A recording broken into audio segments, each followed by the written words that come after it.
Dahil break time ng isa, kulitan muna. Yan ang ginagawa niya pag nagbibideo call. Mangulit muna siya. Kulitan time video call. Nasa work siya today.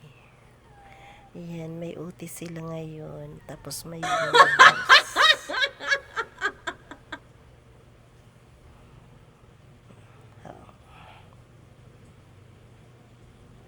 Puro mga kalokohan.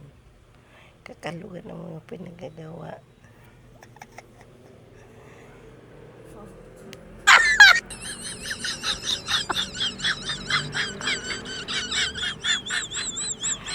Hotdog, mata mong hotdog. Kulitan. Ano na magawa sa buhay, sir Moro.